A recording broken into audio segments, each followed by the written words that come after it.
Hey,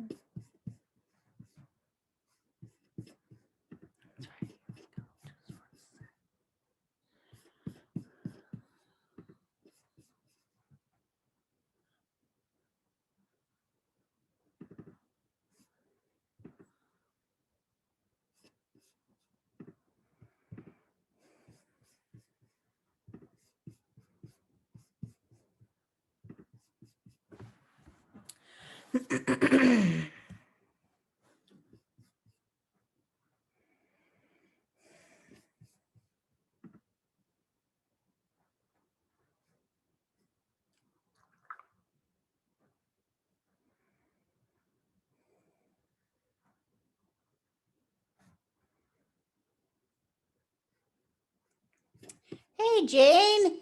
How you doing? I am here. I think you're recording already. I believe I am. Hopefully it'll keep doing that even if we bounce back and forth. Okay. So we'll see. Okay. So what are you guessing for numbers?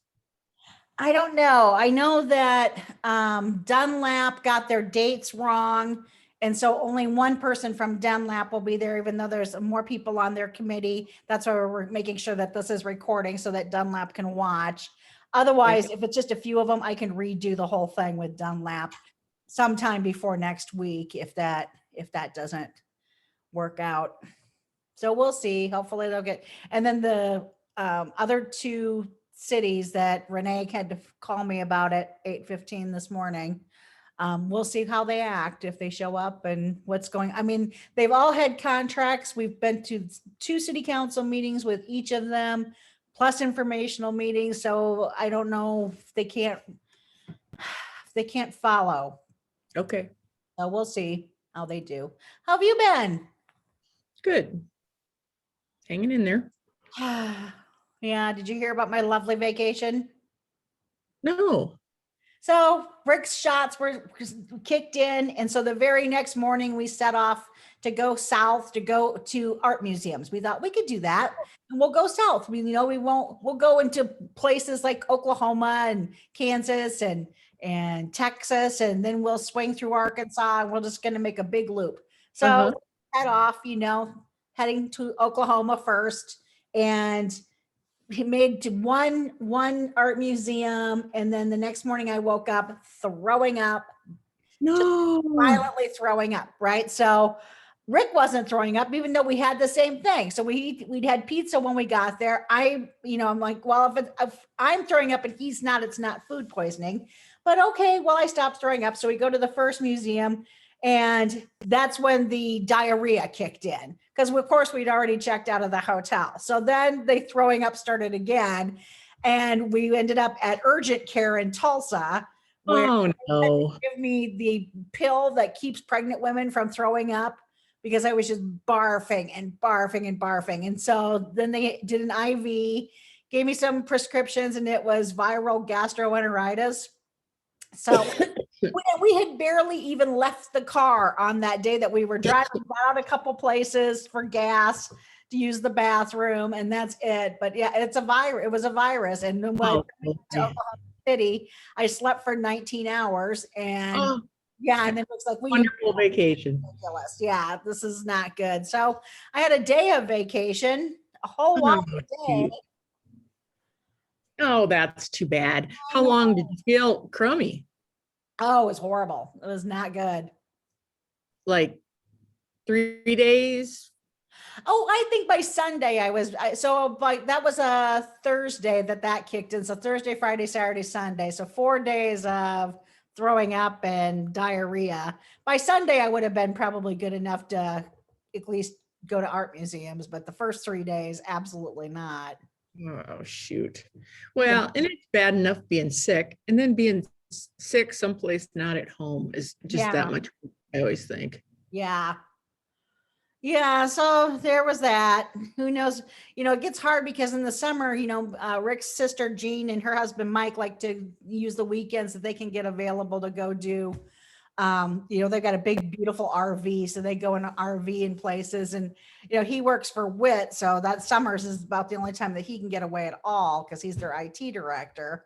So, and then somebody has to be in Sioux City, with Rick's mom. So it kind of takes out a lot of our weekends. We are going to go down and finally see Marquita's new house. I haven't seen her in over a year, so we'll get to go Good. in a couple Is that weeks. coming up very soon? 2 weeks.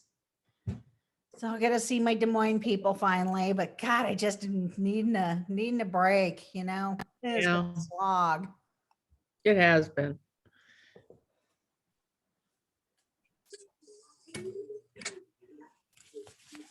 Hello. Hello.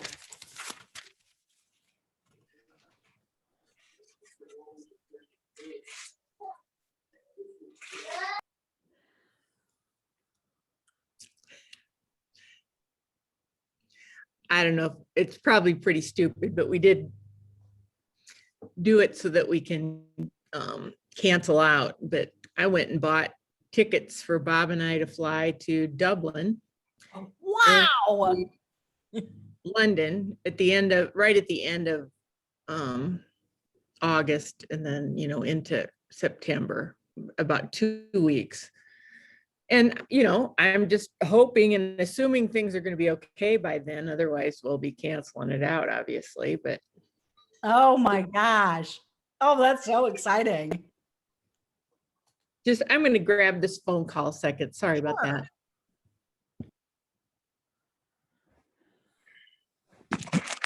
It's Renee of the glorious hair. Well, you got to use it while you got it. I keep losing more every day.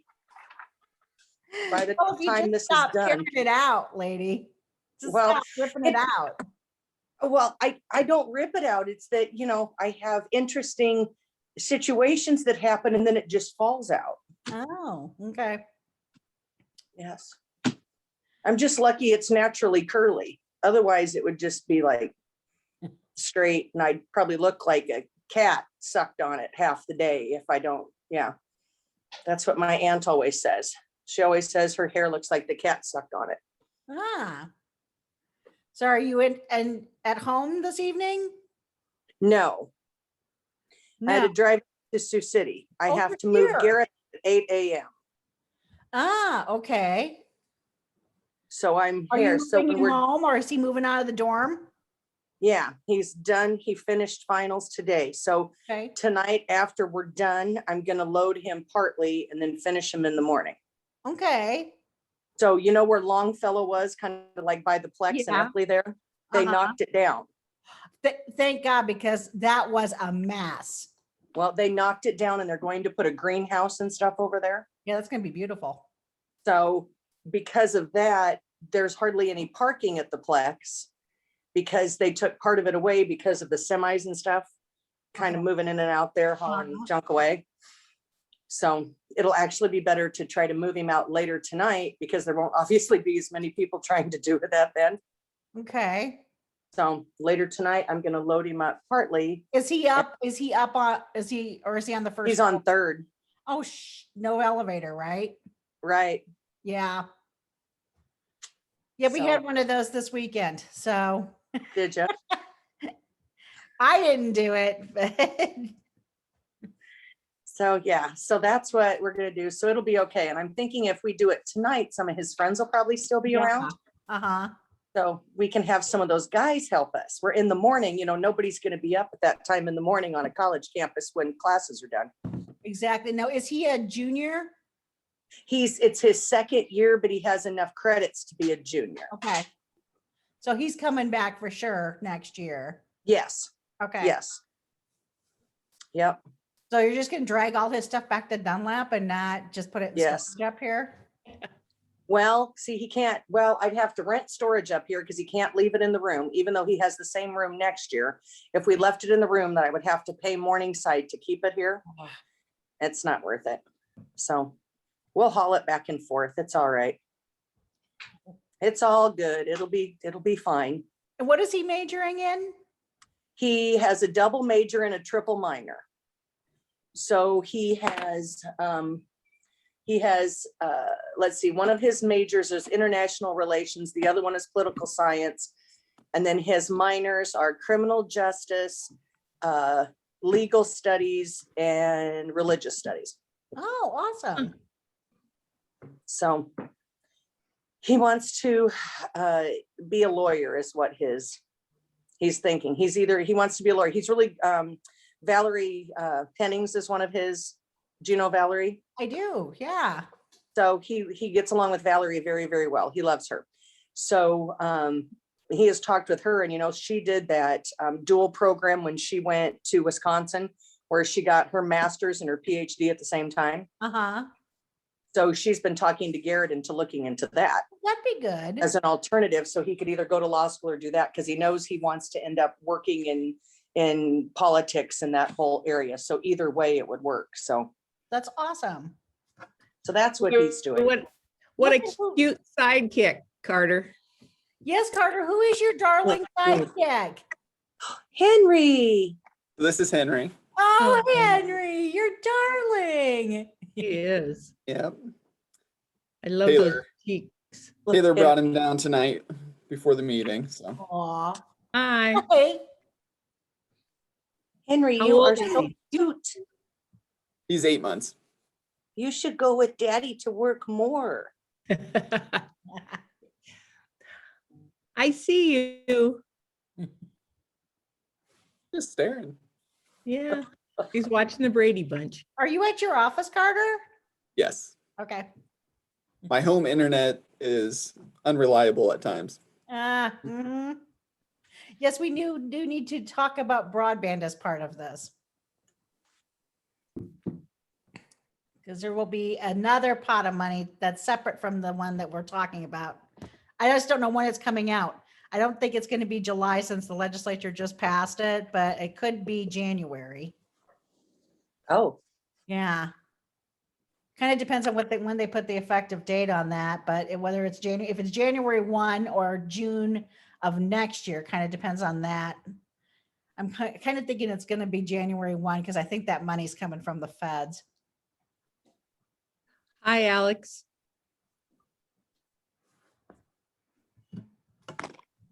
Do we know who's on the iPhone?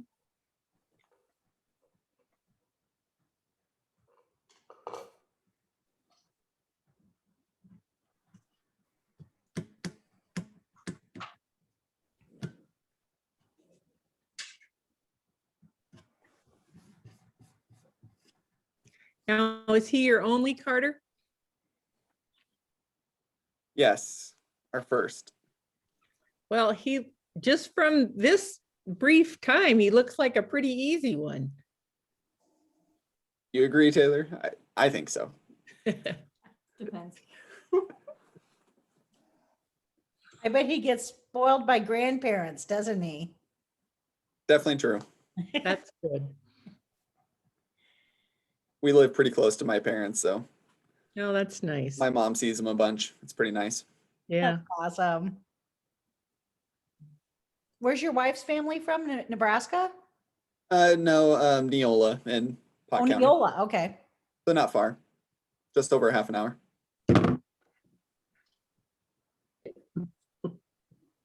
We live in Woodbine. Okay.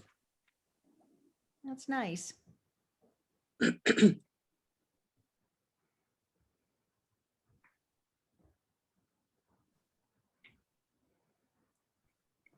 I normally don't get to see him on nights like tonight, so it was nice that Taylor brought him down and Definitely. ate a little supper before. That's for sure. So I suppose he's eating solid food now. Yeah, he's been eating different things for quite a while. Has he? Is he crawling? He hasn't started crawling yet. He sits up really well though. That's good. Actually, life changes once they stop staying where you put them, so I wouldn't be in a big hurry. hey, Steve, I'm on a Zoom call for work. Can I call you either later tonight or in the morning? Renee, you're not muted, just so you know. About that. Oops, I need to make co-hosts on here, don't I? Hang on.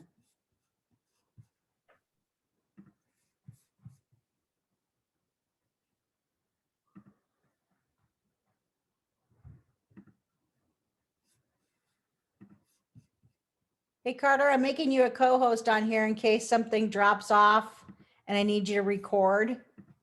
Perfect.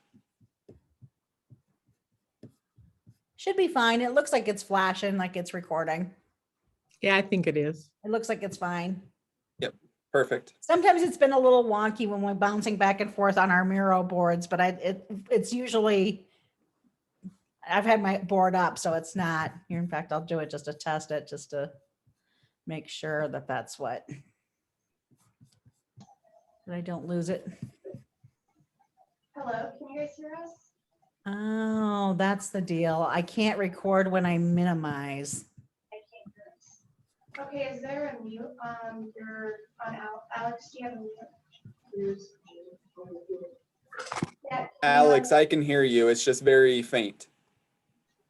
Oh.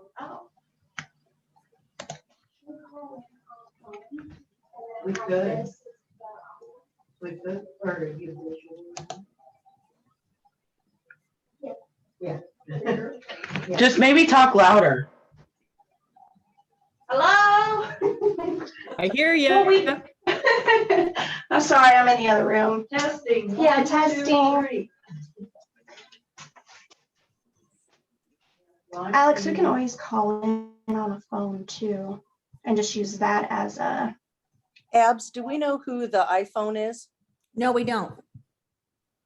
I I'm thought just it was you, but it's not you. It's not me. I was just trying to keep Thought it was- track of, Are you on your phone or your iPad? I'm on my iPad. Okay, so I don't know who iPhone is. Hi, if you can hear us and you're on an iPhone, please let us know and we'll put your name on your. Actually, can you forward Where that anyway? email to me? You should have it. I sent it to you last night. Okay. What? Let me see. Watkins. Mhm. I read it. Alex, it sounds like we can hear you guys better now. Okay. Well, that's because I'm in the where the computer is, but we have the meeting on a TV. So the TV can't hear anyone, but the computer can. Gotcha. So we're trying to figure that out. Hi, Tiffany.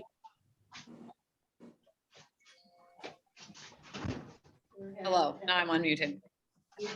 Alex, what town are you from? Fine. Mondamon. Alex is the clerk in Mondamon, Abby. I don't know if you ever met her when we were doing the Marketing Hometown America thing or not. No. I don't think you did. Mondamon's been one of the few places that I've ventured out to during the pandemic. Hey, do you remember when we talked about the murals Yeah. as part of that? Mm-hmm. On the back of Larry's building that faced the community center on the south side of Main Street, Abby, where it's kind of the cinder block building, Yeah. there's a mural now painted on the east side of it. Oh, wow. Did he pick out what he was going to do? The one that looked like old farm equipment or something like that? Was that the one he was going to do? No, it's kind of like a sunrise thing, but it's still super cool. And it's one of those things we talked about doing at the meeting. Oh, So that's cool. Carter and I were really pumped about that. Welcome, Lorraine. Thank you. I'm a little early. Yeah, that's That's fine. fine. We're just sitting in here chatting.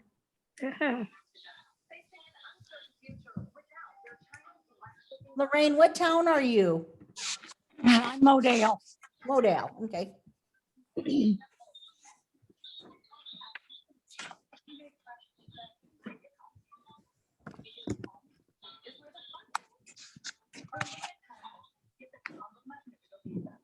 have Logan, we have Modale, we have Mondamon. putting your towns on because we're gonna do a lot of talking tonight back and forth. Hey, And Angela. so now that way we're gonna color code you so that I can keep track of what responses go with what town. This is gonna be fun, color coding for a planner. There's just no greater joy. I mean, short of a closet to reorganize, you know. Boy, have I got something to make you happy. I did really good when I moved, but I still have enough to have a rummage sale with two of my neighbors. So we're doing that, not this weekend, but next weekend. And so I have some stuff to organize.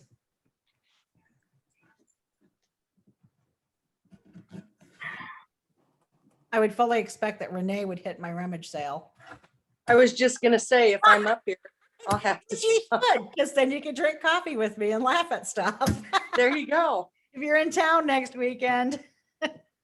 Let's see, I'll have to think. This weekend, yes. So you're talking about the 22nd, Yeah, 23rd? 21st and 22nd, Friday and Saturday. Okay. I'll have to check and see. Hi, can you all hear us? Yep. Can you hear us? We can. Yes. Okay, that's good. We're testing yet. You're good. Okay. Where is Angela from? Logan, she's a city clerk. And where is Tiffany from? Logan, she's on Also- city council. Logan. And I have to leave at about 7 o'clock, so I'm just gonna be on for a half an hour. That's okay. We are recording this, so we will send this back out. Okay, Dunlap had issues, so we're recording. And Dunlap's assistant clerk is on now. That's where it says Amanda Dunlap. Yep. Dan is what town? Logan. Good. Boom.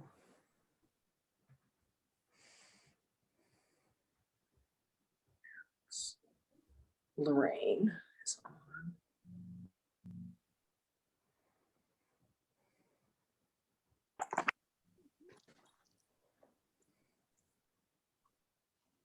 Two, three, four, five, six. One, two, three, four, six.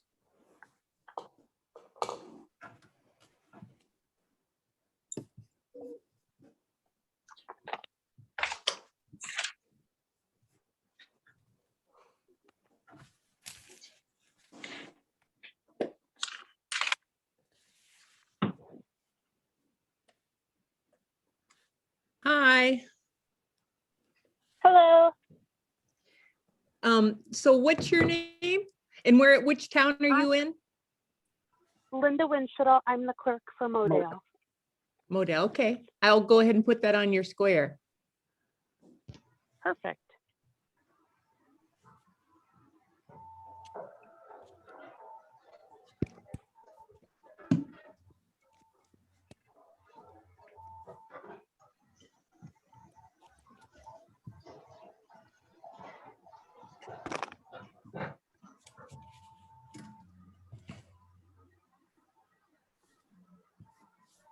Hi, Dan.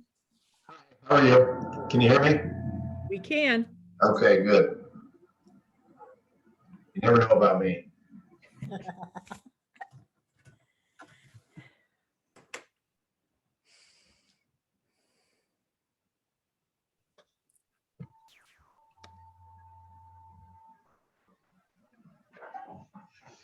Okay.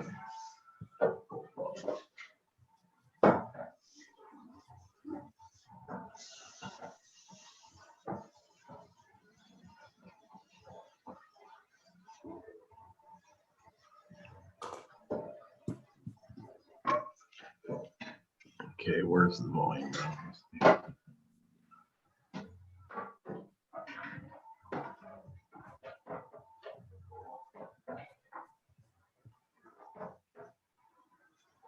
I'm so excited. That's nice.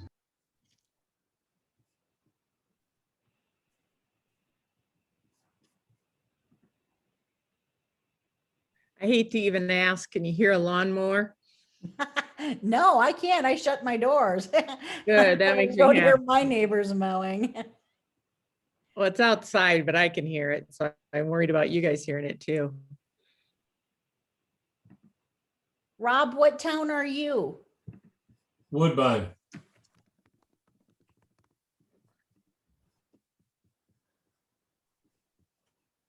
Welcome. You guys hear me? Ken? Yes. Yep. I'm gonna mute now. Okay.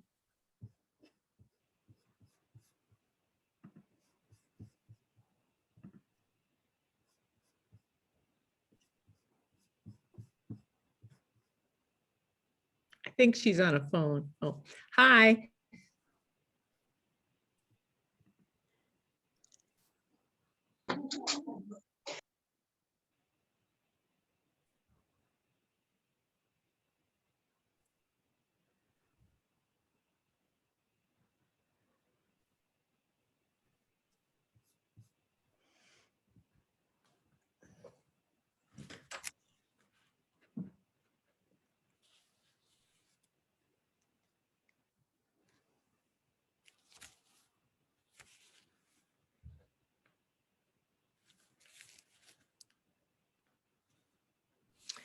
I've got a city clerk on here. I should ask, what's your name and which city are you with? I am Linda Winshuttle. I'm with the city of Modale. Oh, Yeah, and I got you, Linda. I've got another somebody who's showing up as city clerk. Somebody else that just joined?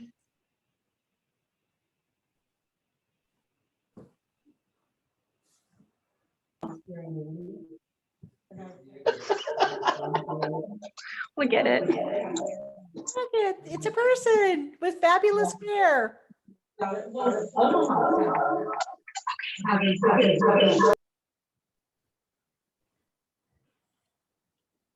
Oh, it's a whole bunch of persons.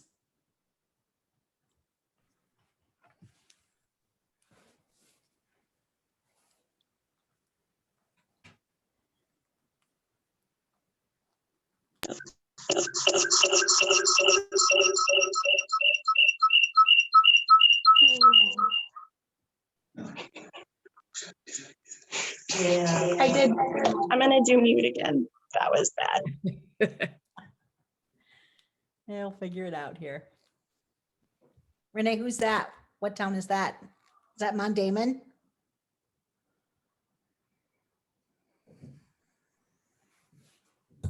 I was muted. Yes, the whole group that was together is Mondamon. They were all meeting up, they were all getting together to be on at the same time. Oh, that's Perfect. awesome.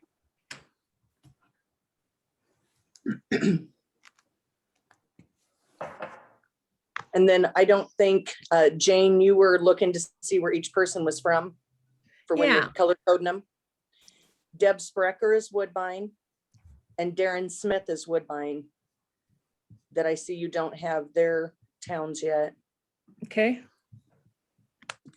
And then Tyler, is that Tyler Hinkle?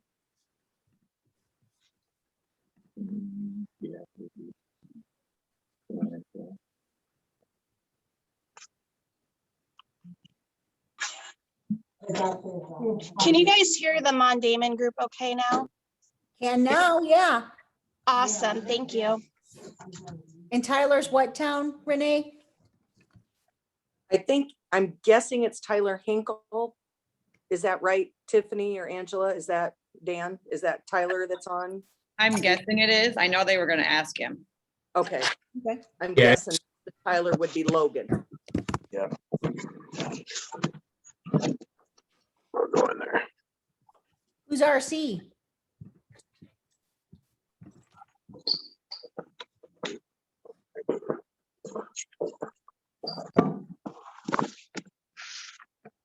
Can you hear me? Yep. Yeah, RC with City of Woodbine. I have Mayor Rick Gow here and City Clerk Christina Kelly also. Okay. We're just on my phone. Yeah. Perfect. John Harrison is Missouri Valley.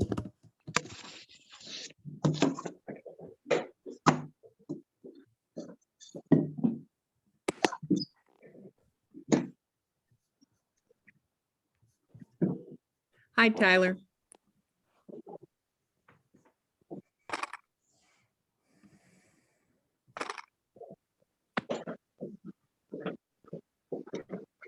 Deb was also Woodbine? Deb's Sprecher? Yes, yes. Just explaining, guys, I'm doing this because we have some color coding coming up. When we capture some of your responses, I want to make sure I get them coordinated with your town. Since we have several towns on tonight. Susan, what town are you? Mondamon. Yes. Mondamon. Can you hear me? Oh, Yep. Yes, we can. And Hannah? okay. Logan. And Darren? Woodbine, I think. Yes. Woodbine, okay.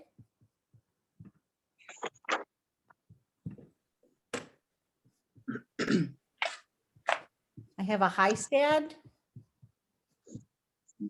Todd Easton. Todd Easton. Oh, hi, Todd. You're Woodbine. I know that. Hi. How are Yeah, you? Woodbine as well. Good, good. How are you doing? Excellent. Hey, I couldn't get my Zoom to work on my computer, so I'm going to be calling in and doing it both.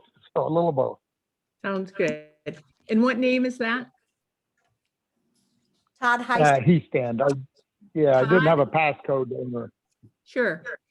And what town? Woodbine? I got it. there. Woodbine, yes. Sure. Sounds Okay, I've good. got a Katie. Where's Katie from? This is Katie Ann Jean from Modale.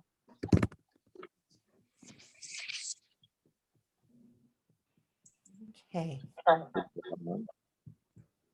Oh, there's Leslie.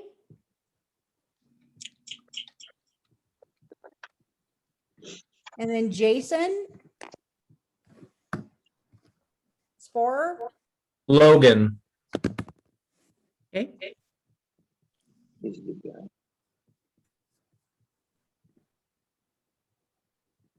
Okay, I've got a bunch of people here. Tammy. Can I get Tammy? Tammy, what town are you from? Logan. Okay. I think I see somebody with the name Little Sue on their square. Who would that be? Is that our room full of, no, that's not our room full of people. Oh, she changed it. Hannah Johnson. Got it. Okay. I'm just double checking real quick, make sure I got everybody here. No, not, I guess Little Sue didn't change it. Okay. Okay. We're good. Hey, and are you expecting anyone else, Renee? I'm not sure unless, other than John, if anybody else would be getting on from Missouri Valley. Okay. All righty. Well, we can just go ahead and start to get started here. I'll introduce myself. Some of you know me already. I'm Abby Gaffey, and I'm a community and economic development field specialist for Iowa State University Extension and Outreach. And I'm coming to you tonight from Sioux City. And I've worked in the housing field for about 30 years, mostly doing development and city finance and the more on the financial matters portion of things. And I'm joined tonight by Jane Gokin. Jane, could you introduce yourself? Hi, I'm Jane Gokin. I'm up in Northwest Iowa in Spencer and Clay County, and I will be helping out Abby tonight. I'm looking forward to meeting with all of you on this. Awesome. Well, I'm going to share my screen so you can kind of follow along with our program this evening. So I can get up here.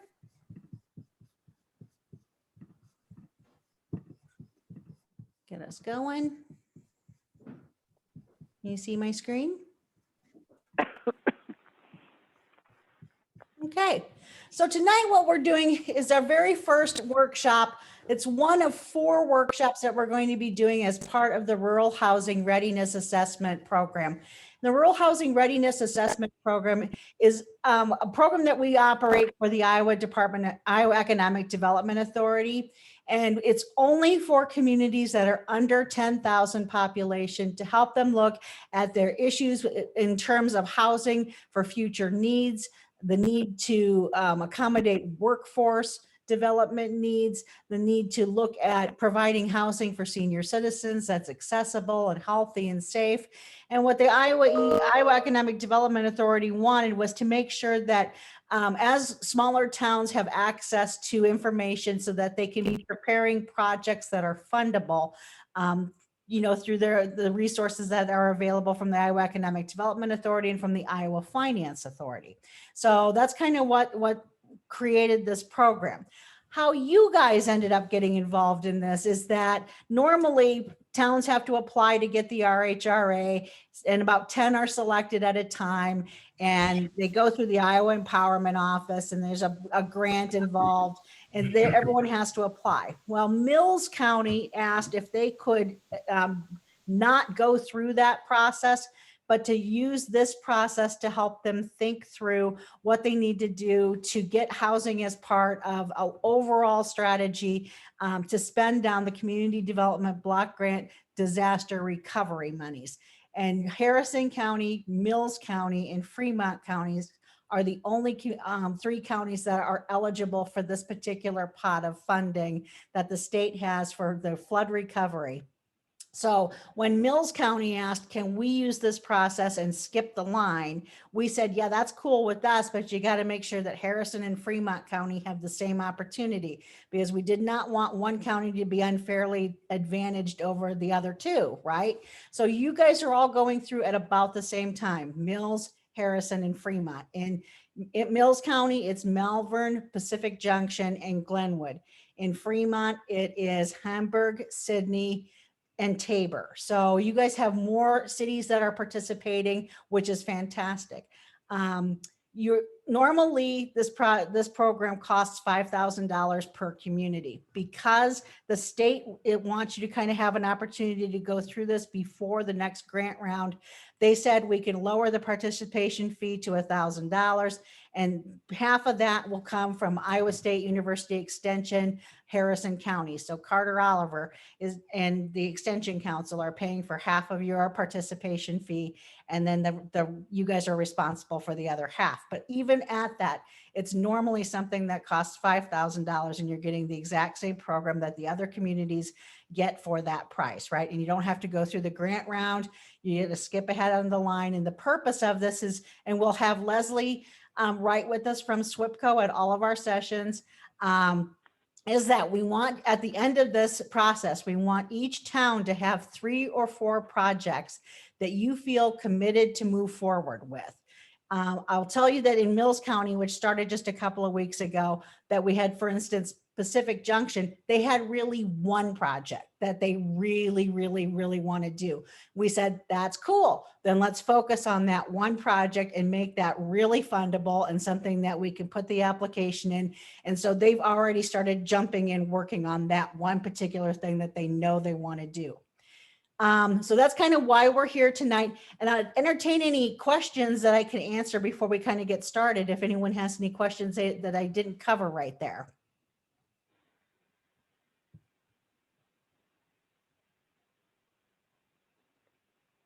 Hearing none, I'll move on. So here's we're going to just kind of do a little introductions. Tonight's session is more, the first 2 sessions, really, the first 2 workshops are more educational in nature. So what we want you to get out of these first 2 sessions is just kind of have everybody get on the same page about what housing is, why it's important to a community, how we determine need for a community, what are some of the economic factors that go into determining how we project and plan for the number of housing structures and units we need over time, what goes into things being affordable, what do we mean by affordable housing, what do we mean by housing that's affordable to people at all income levels, right? So we talk about that. So tonight's session is more about the economics of housing and why it matters in a community. Next week's session is going to be a little bit more inspirational. Next week, we're going to talk about what do other communities that are similar in size to you guys, under 10,000 in Iowa, what have they found success with in terms of doing new single family housing, new multifamily housing, revitalizing entire neighborhoods, doing senior housing, doing things like housing rehab? And that session is really to give you ideas, just to let you think about what have other communities been successful with that we might replicate in our community. And then we're going to take about a 1 month break. And in that period of time, we will be distributing an electronic survey. And this is one of the best parts of this whole program that you get back, because this survey gives that we're going to send out to all of the different email lists that you have, that Renee has, that Carter has, that Leslie has. Just getting public input and people's ideas about housing for the community. What do they want their neighborhoods to look like? We're looking at things like if you work in this town, but you don't live in this town, what would get you to move to this town? What are some of the price points that you'd be looking at if you were looking to either expand your house?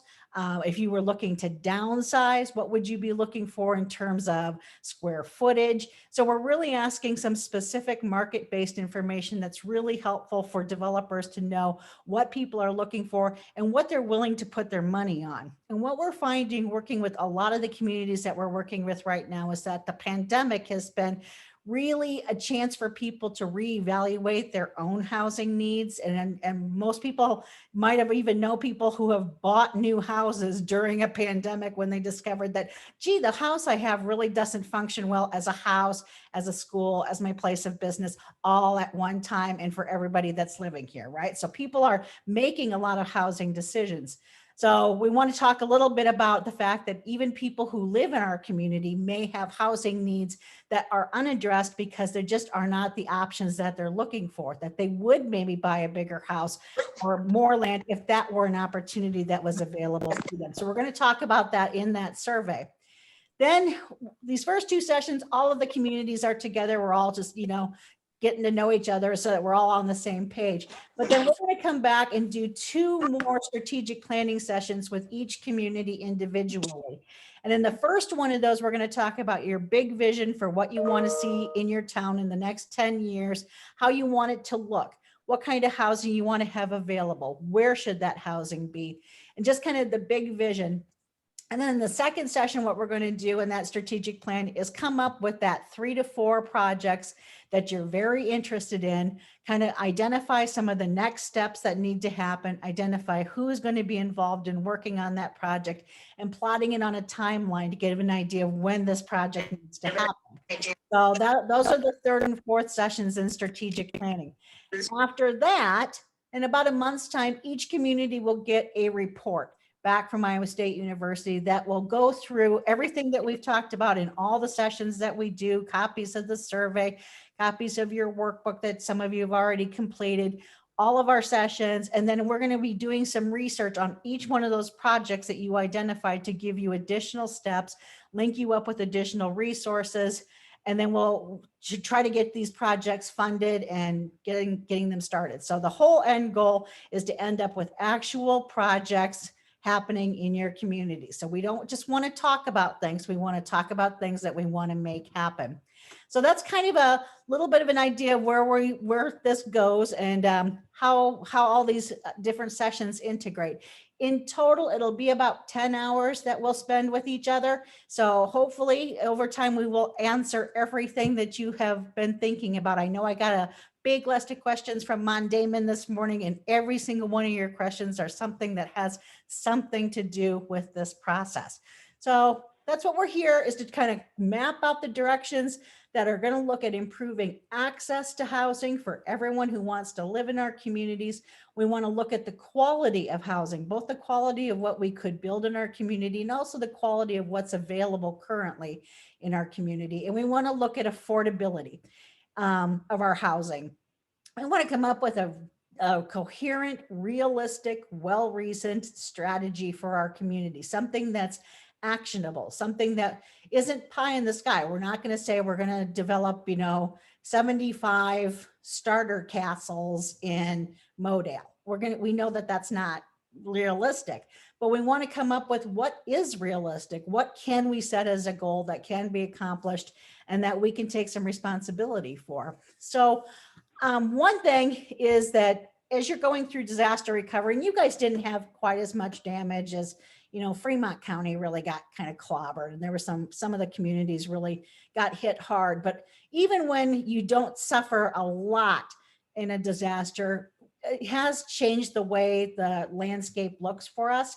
And so we do have some other programs like our Iowa's Living Roadway program that takes a look at using a process to help people recover from disasters. So I thought I'd give you a little bit of inspiration with some stories about what other communities have gone through following a disaster, using a planning process that helps them figure out what to do next. So got a little video for you. Let's see if it'll play.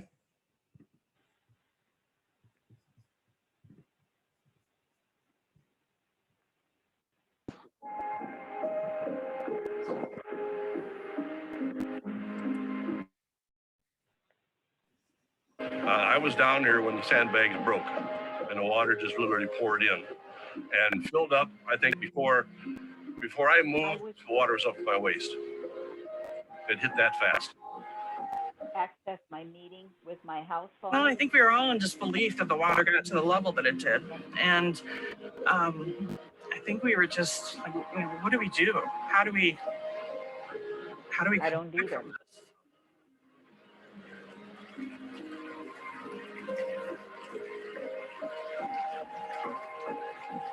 You know, this community was founded back in the 1840s. Like, this was definitely the most devastating we've ever seen here in Elkader. Our public infrastructure sustained quite a bit of damage. Our library was, our fire station was. We ended up doing a residential buyout of 32 homes so that they would not be in the floodplain anymore. It became a flood of record for our community.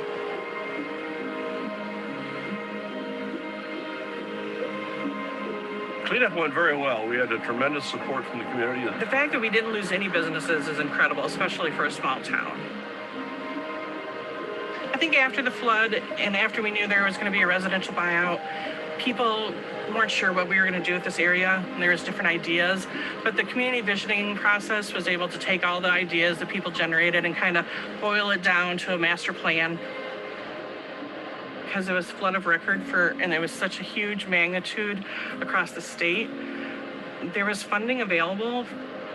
After the visioning process, we had the projects like the development of Founders Park and our river access. And so we were able to get a lot of grants and funding for that. Well, I think Founders Park is kind of a centerpiece for the city of Elkader right now. We have numerous activities down there like Sweet Corn Days, Art in the Park, which is huge. The Main Street has put their rhythm on the river down here, our farmers market down here. It's a place for people to go and sit and relax.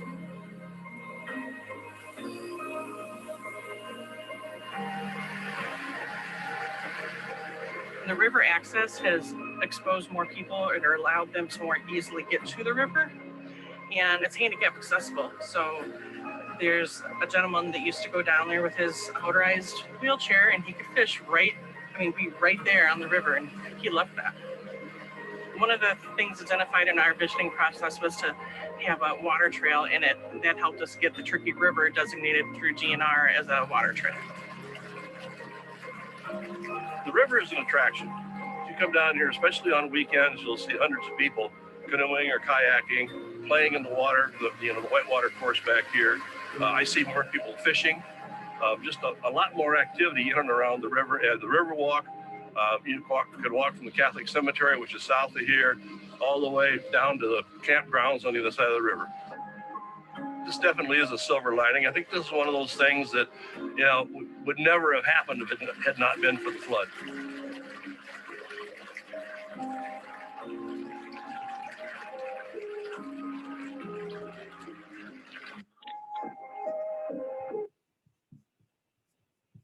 So hopefully this gives you a little bit of inspiration that even if you've had a disaster, in fact, a lot of times when, but planners will tell you, You know, whenever you have a disaster, it's an opportunity to rethink how you want to do things for the future, to make corrections to things that maybe didn't make a lot of sense the first time that they were built, and that to take the opportunity to access the funding that's set aside to address big things. So we'll talk a little bit about, get started now, about housing in your community. Who do you think is responsible for housing in your community? Jane, can you type in Miro? Or I guess I have a different question for you. I guess our first question is, what stood out to you from watching that video? What lessons could you apply to your community?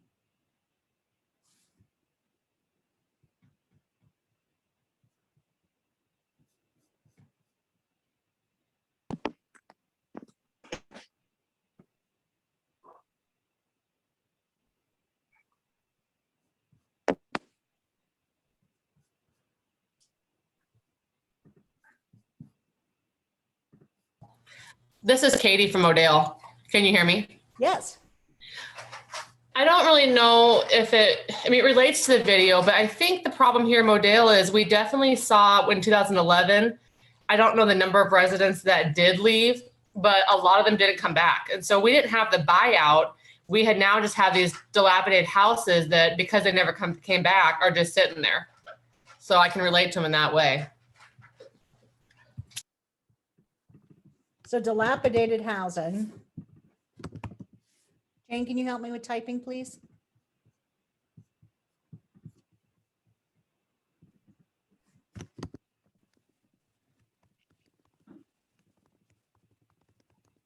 Okay, somebody else have a thought?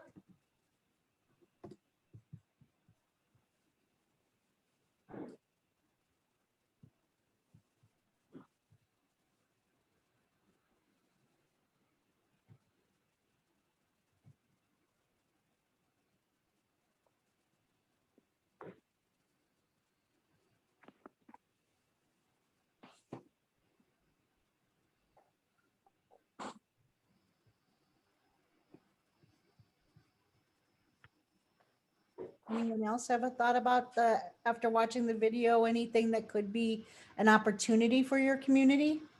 Think about mixed use amenities. A lot of people were able to use what they put together.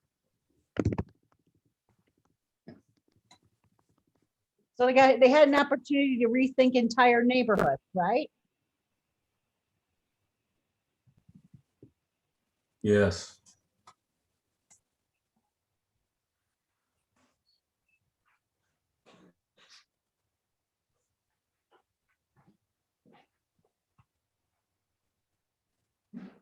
Anyone else? Missouri Valley said, looking at areas that can be repurposed after a disaster. Thank you.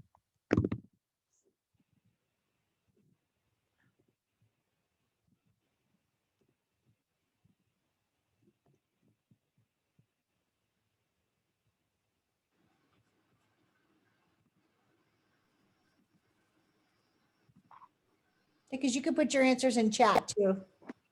That would work. Okay.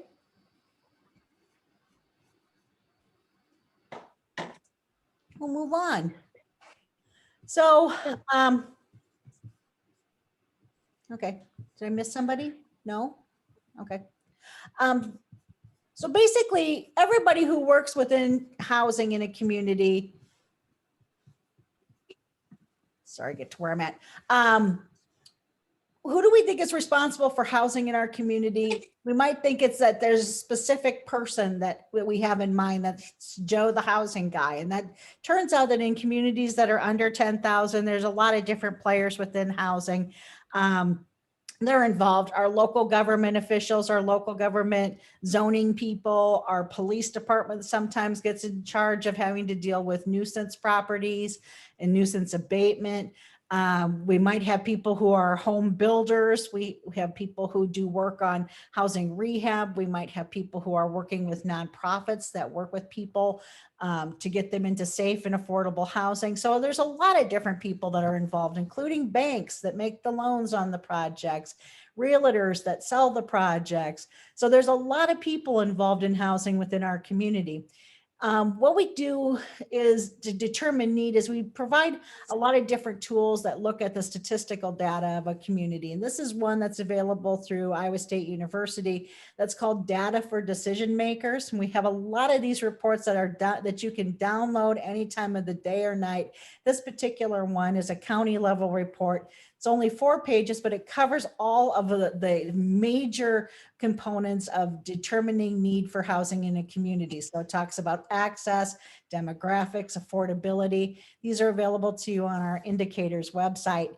That's right there, indicators.extension.iastate.edu.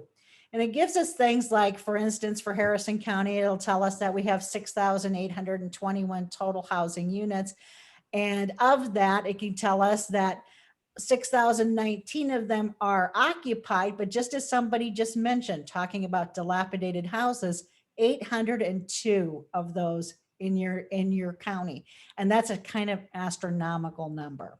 So that is something that shows you what the impact of this particular disaster was on your community, even when it wasn't the hardest hit community along the corridor there. It also gives us information about the median value of property, how much people are paying for rent, how properties are used within our community. So that's an example of one of the things that you could find in that indicators report. It also gives information, for instance, on to let you track your permits, how your permitting process has gone, gives you an idea of, are you keeping up pace with new construction of new housing? Are people taking advantage of the historically low interest rates to do major remodeling? So there's places where you can find this data that kind of give you an idea of what's happening in the community. In addition to Iowa State University, the Iowa Finance Authority and the Iowa Economic Development Authority have the Iowa Profile tool. And this is available that you can customize for various regions. You can do counties, you can do cities, and you can request information that you might be looking for to develop your own report. And this also includes things about housing access, characteristics of housing, like number of bedrooms, price of housing, gets at affordability and demographics for your community. And that's at westerness.com/Iowa. And that's available to you for free. A lot of things that we look at in housing access, what we really want to look at is if people that live in our community are able to find housing fairly easily, and that what we have available in our community at least kind of roughly matches up with what the jobs we have in our community and what those jobs pay.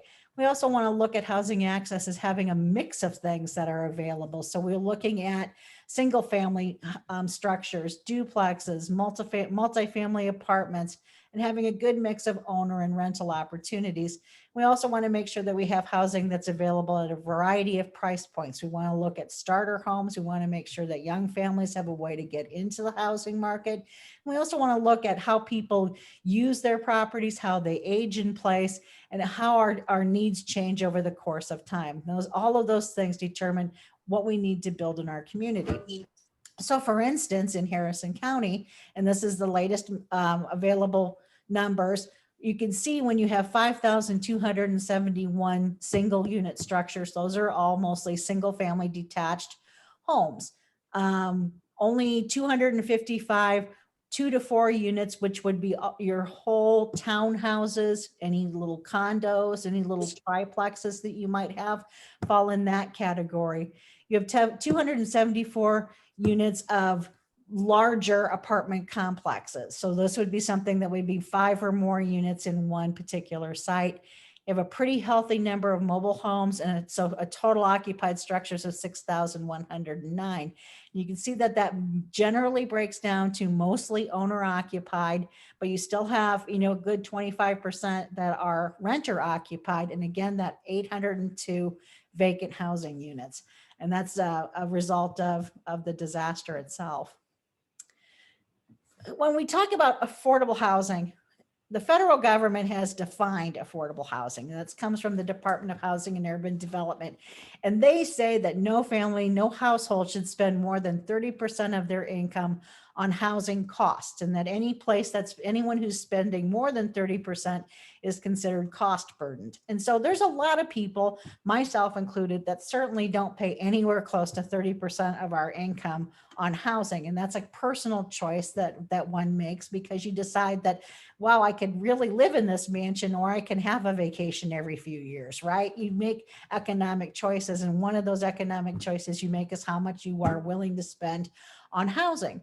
So it only is a problem if you really don't have that choice. If you are spending more than 30% because what's available in the market is so astronomically expensive that even with a decent salary, you can't afford it. And so that's why we have places like San Francisco where people have to make so much money to be able to afford what little housing is available there, that's not really a choice for them about how much they're spending for their housing. So what we're looking at affordability is trying to make it so that more people have good choices to make rather than bad choices to make. For you guys, this isn't too bad. For your median household income is $76,655. So from that, if you're going to spend no more than 30% of your income, you would have up to $1,916 to spend on your housing. If you're a single family homeowner, of course, that includes your mortgage, which is your principal, interest, taxes, and insurance, right? Your PITI, that's one part of it. And it also has to include your utilities, your taxes, and then they usually think that you spend, and I think this is kind of a crazy rule of thumb, so I would argue it, but technically they say that you should be spending about 10 to 15% of your home's total value every year just on basic maintenance stuff, right? And it might not all be in 1 year, but over the course of time, you're spending a portion of your home's value on things like keeping your HVAC up, replacing windows, replacing roofs, replacing concrete driveways, whatever it is. This stuff over the course of time adds another 15% to your cost of living as a homeowner. If you're a renter, you're still taking that $1,916, and that needs to cover your rent, your utilities, your taxes, your insurance, the same amount.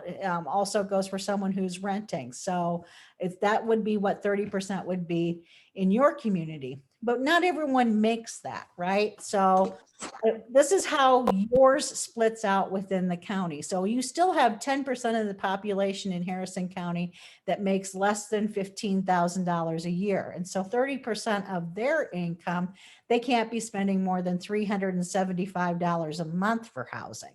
So that's a big gap between the 1,900 something and 375, right? So this is kind of showing that the bulk of the people in Harrison County are in that $50,000 to $100,000 salary range. So that's 37.9% of the population. And they have a little bit more flexibility of between, about $1,200 a month to $2,500 a month for their housing.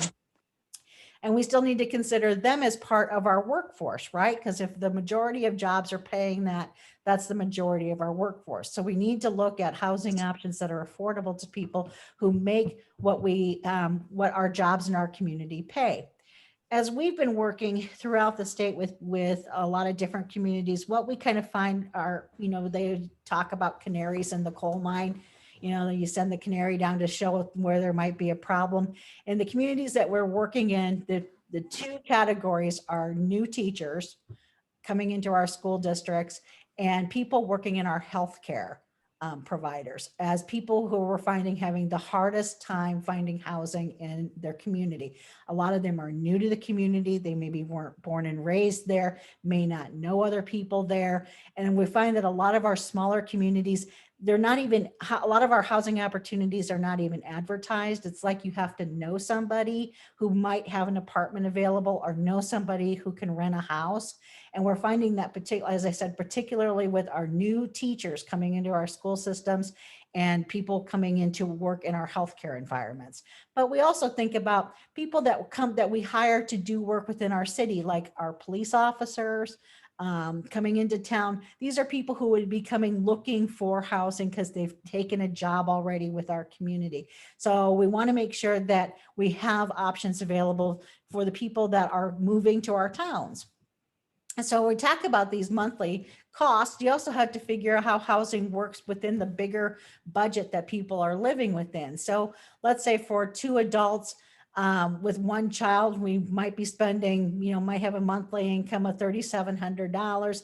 They have food they have to cover out of that, got childcare that has to be covered out of that, medical, transportation, got to have a car to get to and from work, or maybe both adults might have a car, might leave them at 30% with really only $850 to put toward their housing. So, these are all, like I said, personal decisions that people make about what they have available and what their individual needs are as a family. If you have younger children that need childcare versus a family that has no children left at home. Well, the other thing we took a look at this is looking at construction permits and what's been going on in Harrison County up until the last year that we have figures for, which was 2019. 2020's ones will be coming here in the next couple weeks. And if they come in on June 1st, as I expect them to, I will include that in your report. Looks like you're pretty much staying on track as far as how many new houses you're doing per year. You kind of sitting in that 30 to 40 per year. So there's nothing that's jumping out here as being off, but you can see the big increase from the year 2000 until the year 2019 in the price of houses, right? Going from 124,940 in 2004 to 271,358 in 2019. And if you guys are following what's been going on in the news, you know that our housing costs, we expect there to be a ginormous price increase here in the next year to 18 months due to things like lumber supply, metal, the cost of construction materials. And we're seeing that kind of dropped on us kind of quickly. And it doesn't look like it's going to be a problem that resolves anytime too soon. So we expect that to, and we know that in rural Iowa that's even tougher, that makes that even harder to deal with. Another thing that we look at besides access and besides affordability, we also want to take a look at housing quality.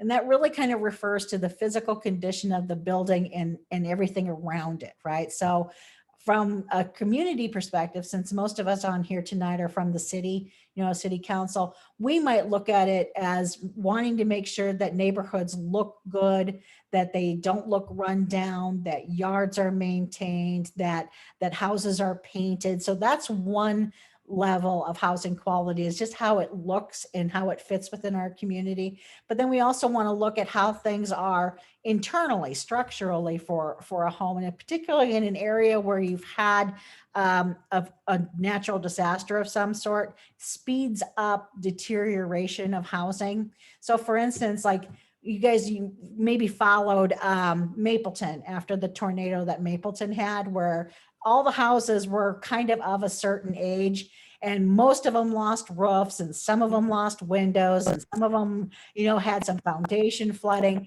Now, after they've been able to use funding, state and federal funding, to address those houses, all the roofs have been replaced, all the windows have been replaced, and that adds another 20 to 30 years of usable life to those structures. So we're looking at the fact that rehab, even if we don't build a brand new house, rehab can add life to the years of the houses that we do have in our community and address some of the things that maybe people are looking for as they're looking for homes. I just pulled this information down the other day. So this is hot off the presses. And this has to do with the amount of homes available for sale currently in Harrison County, which is kind of next to nothing, right? This is for the entire county. Right now you have 12 homes available. That's really a 1.9 month supply within your realty market. The rule of thumb is that you should always have at least 3 months. So last year when you had 3.6 months in March, which is a tough month, you know, for realty, that was not horrible. That was actually pretty good, pretty par for the course. But 1.9 says that your housing market is insanely tight. Last year at this time, houses were on the market for 90 days. Now they're on the market for 52. Last year, your median sales price was 87,000. This year it's 128. So your average sales price that you're clocking right now is 142,214, which is still pretty good. And you're getting now 95.4% of the asking price. That's pretty good. You want to stay over 95 as much as humanly possible. Last year at this time, you were getting 98% of the asking price. So what that might be telling us is that people are maybe finding houses that maybe need more work. So they're doing a little negotiating because they may have to be taking out a little bit more of a loan to address some issues to make the house more livable for them. So that might be something that number tells us. Let's take a minute here and get you guys talking about something. I want to go back. Jane, I want to go to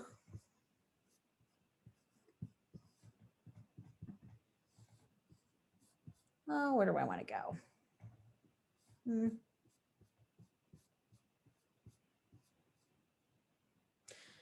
Let's talk a little bit about affordability. Let's go to this one. Let's go to question 11B, Jane. Okay. When we were looking at this, I'm going to zoom in a little bit here so you can see a little bit better here.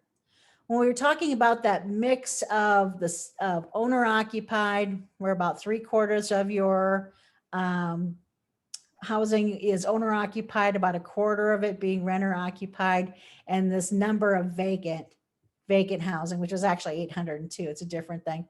What do you think about that as a mix for your communities? Does that feel right to you, or what thoughts do you have?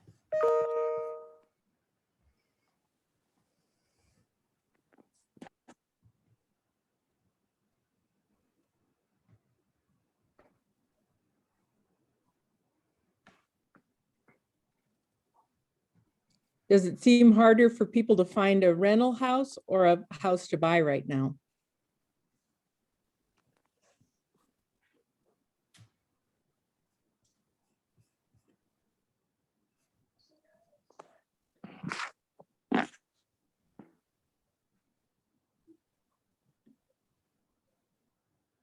Have you heard of anyone that's been looking for a house and not able to find one?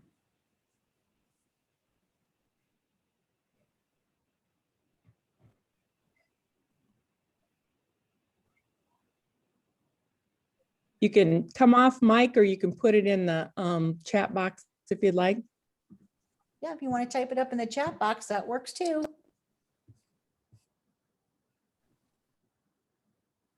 Little Sue, more rental housing available. We need more rental housing. Little Sue. Okay, just a second. I'm right here. Boop, boop, boop. I know for in Missouri Valley specifically, but Harrison County, any of the swap sites or the Facebook announcement sites, you always see people asking for rental houses or homes in general just to buy. People are always looking for housing.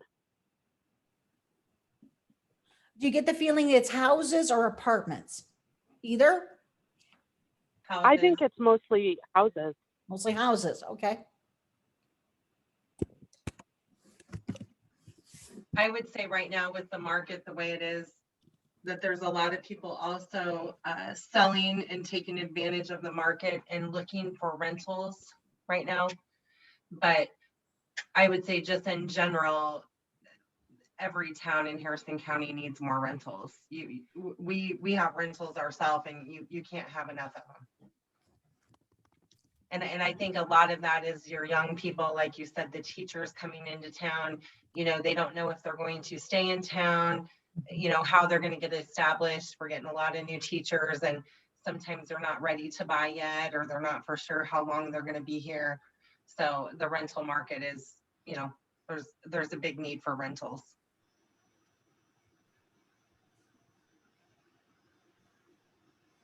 Okay.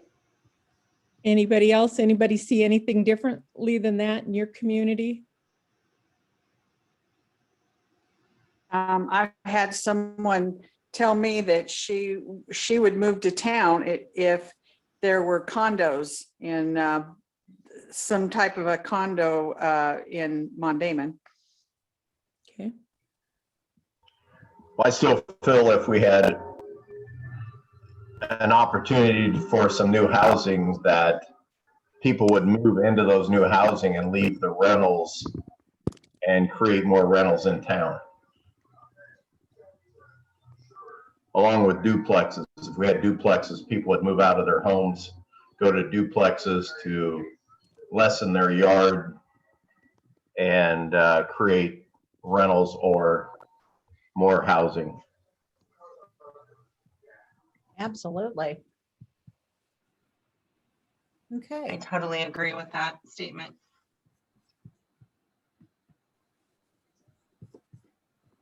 Awesome. I'm gonna keep you guys talking here because you're doing good. I don't want to shut you up when you're doing good. Let's take a look at this number again, right? We had this number with the 76,655, which puts you at $1,916 per month that typically somebody could spend, and kind of be within 30%. Does that strike you as something that's available in your community? Can people get a house or rent and cover their costs with that? Does that seem high or low to you? I think it's impossible to find anything in this town, in Logan. There's nothing available. No matter what the price. Okay.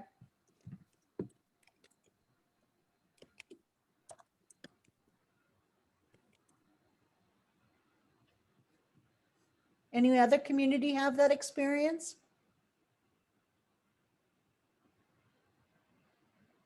I've got lots of pink sticky notes here. Anybody from Woodbine want to mention what the situation is there?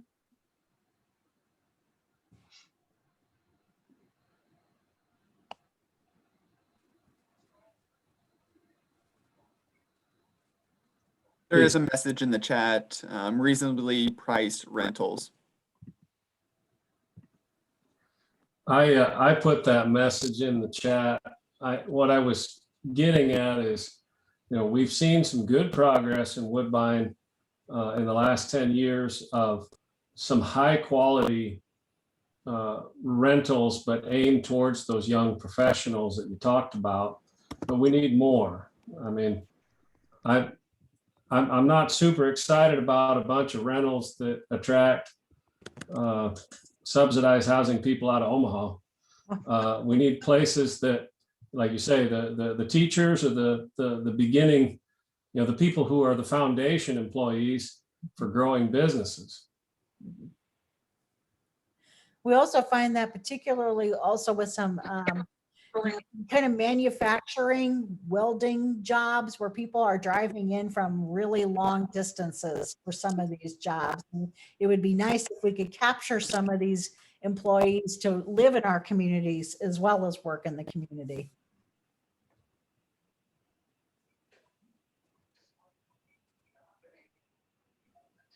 Okay. I'm going to go over here. When we looked at the number of building permits over the course of the year, and we're kind of looking at between 30 and 40 per year, and these prices, I'm going to zoom in here so you can take a look at these a little bit closer here. I don't know how much time you got when I was chatting about that. You can see that pretty well.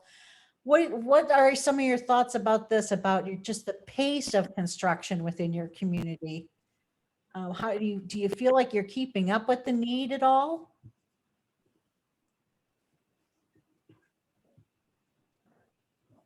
If you say the name of your community when you answer, it would really help. say the name of your community first and then tell us. Or Jane, I Start- can find I can do that and you type if I throw the paper Okay. for you. Okay. Let's do that. Okay, this is Todd from Woodbine, and those stats are about right on. We, there was a 1,200 square foot split level that was built in 2015 that basically cost about $155,000 to build, and pricing it out actually just last month looks like it's going to run about $270,000. Oh, wow. And that's going to be really hard to keep the affordability for even people working Tommy Gate, you know, some of our manufacturing places to be able to afford that house. And it feels like I'm excited about the programs we're coming up with to help on that.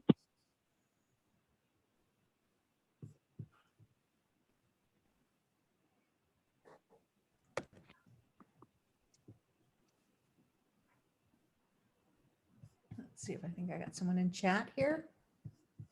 Modale, due to unoccupied dilapidated lots, there aren't lots available to build on. Okay, so that's something we can address. And then Angela in Logan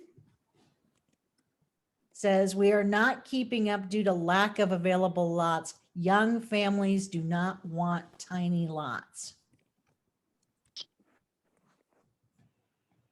Got to have room for the puppers. Right? Okay.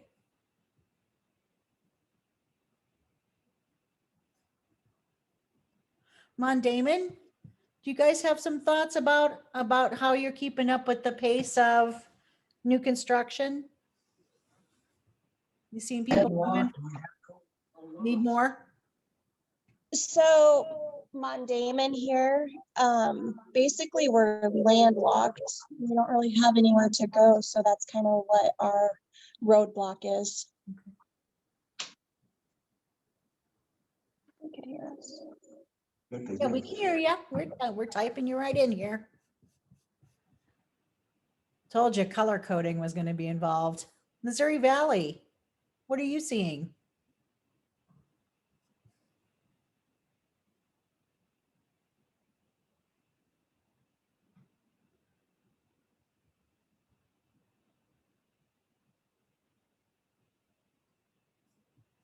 Okay. Has building been happening in Missouri Valley?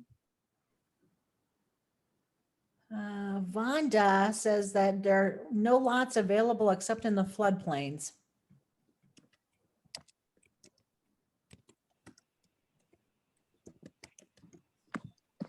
Okay. Going to move on to the next question for you guys. I'm going to take a look at this idea. This was, and I don't know if anyone needs me to re-explain this. This information, which I told you, I just pulled this down the other day. This is from the Iowa Association of Realtors.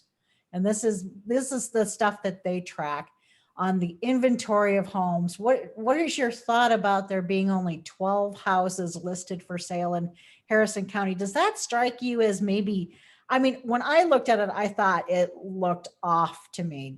Is there more available that's just maybe not tracking through official realtors, or maybe for sale by owners or something like that? Because 12 for the entire county seems ungodly low.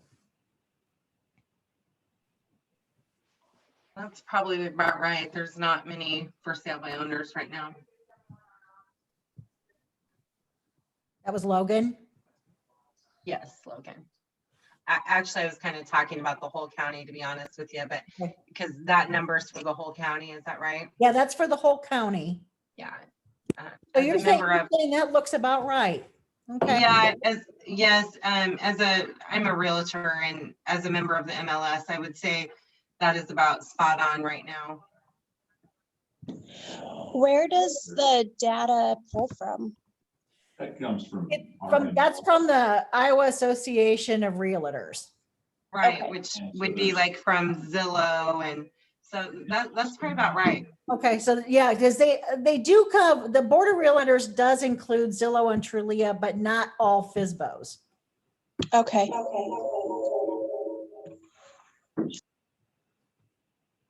And obviously, as hot as the market is, that's been changing on a daily basis, but I would say it's probably pretty spot on. I don't know what everybody else thinks, but I would say so.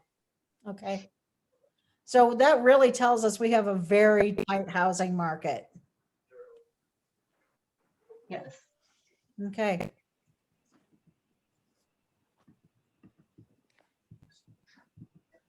Anybody else? Let's see. Let's go on over here. Let's see what our next question is for you. And I guess the other thing that I would say would be, you know, the other information would be a lot of these houses are not even getting listed.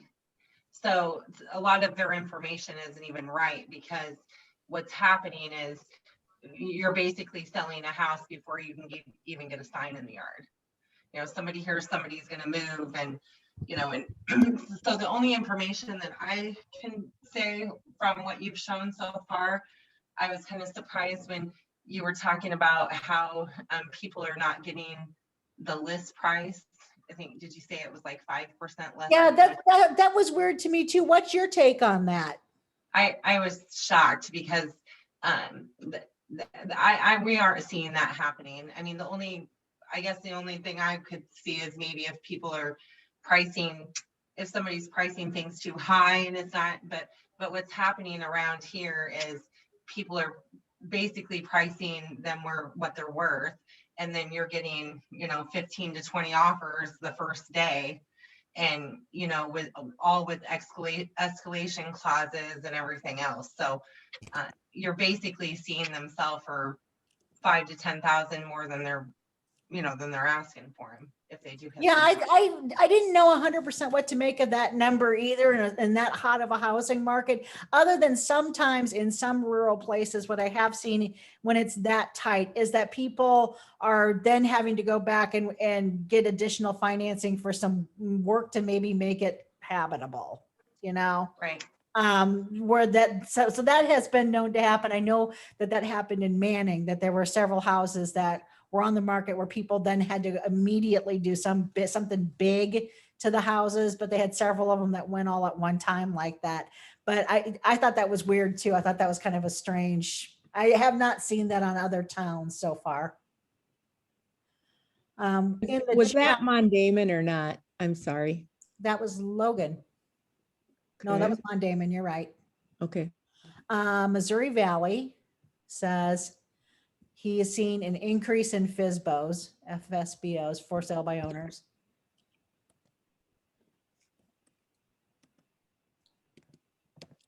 And then in Woodbine, Rob says that it is a trailing statistic based on a small sample size, might easily have been skewed by a single transaction. True, yes. That probably doesn't deserve a sticky note. Oh, but I want to give you one anyway. We'll put it in anyway, Rob. That's true. That is true, because with the only 12, it only takes one to be completely off, to skew those numbers. So that's true too. Angela in Logan says that they recently used SWIPCO demolition grant to remove a trailer that we'd purchased. Then a developer purchased an adjacent lot with a dilapidated trailer. And now those two lots have been combined and 3 houses will be built. The price of materials may be an issue with the timing of that. They are selling too fast to be counted. So you used the SWIPCO grant to demolish houses? Is that correct? Yeah.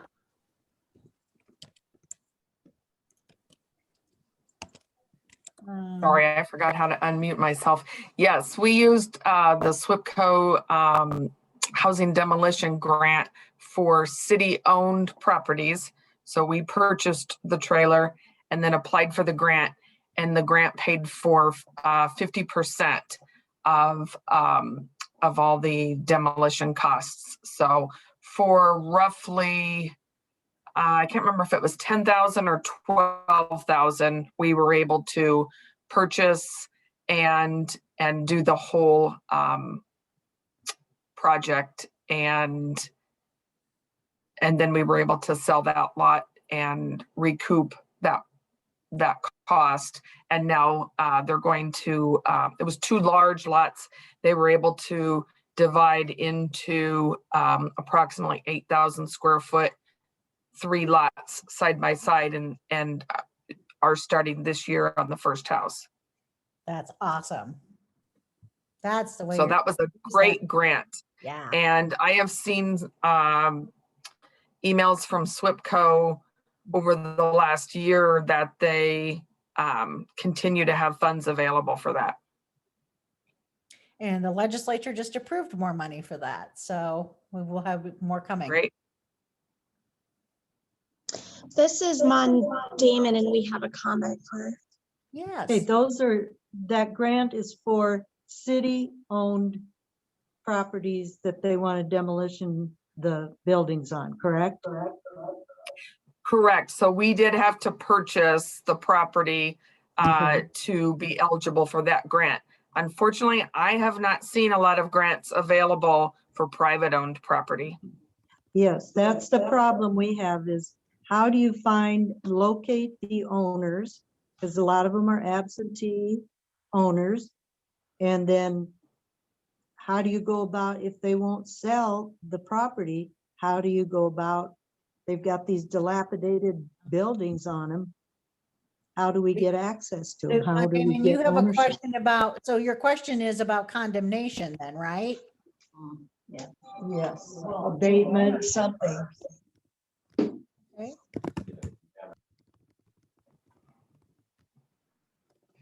Okay. We will actually get into that. The other issue with that grant is we have a couple of other properties in town that the city could potentially get awarded to us. They're in the tax sale system, so to speak. But like in one case in particular, the house is not refurbishable. So we could get the grant if we bought the property or had it awarded to us to tear the house down. However, the lot no longer meets our current zoning regulations in terms of lot size. So a new house cannot be built on it. Okay, so you'd have to, you don't have anything that you can have it adjacent to? The other sides are also built up? Another owner could then acquire it, yes, if it were cleared to build a garage, an accessory building or something to that nature, yes. Very good. Jane, are you ready to take over? I think you're doing good, Abby. I'm scrambling here. Oh, I could go on. We could do that. Okay, Let sorry me about get that. Let me go back into presentation and get back where we were. Does anyone need a break or are you all good to keep going? I thought for sure when I showed that video with all the water running that one of you would be like, I need a break now. Oops, now let me go to my next square here. Oops. Well, why is it not going to my square? Well, heck, hang on just a second. I got to get out and go back where I was.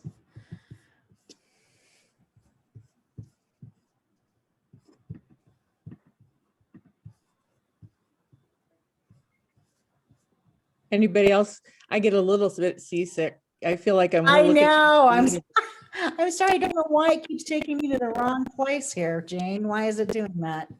No, I didn't mean it from a standpoint of you. I meant it from a standpoint of.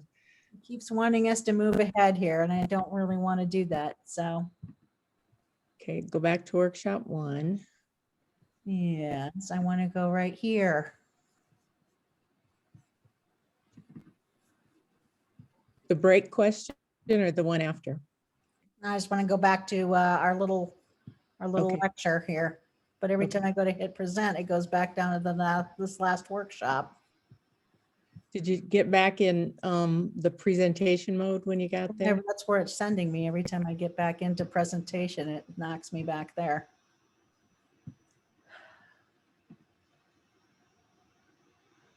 Why don't we take about a 5-minute break right now, okay? Yeah, guys, so I've got a technical difficulty here. 7:41, we'll come back. I've got 7:36. You can shut off your mic and shut off your, if you have your video camera on, but just stay where you're at. Okay, Jane, why is it doing this? I don't know. I've been Okay, trying. he was on earlier today and that wasn't going to my bubbles. And that's what I was having trouble finding the bubbles. It wasn't going there for whatever reason. So I just went back to it after I want to go. This is next week.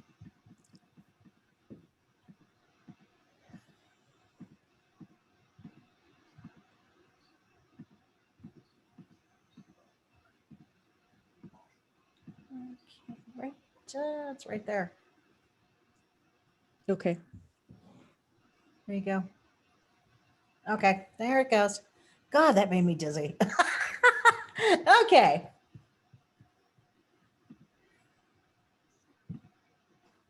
Let's see. Rob says he forgot to bring margaritas. I wish he had brought us some margaritas. That would have been good. Okay, we're all good to go.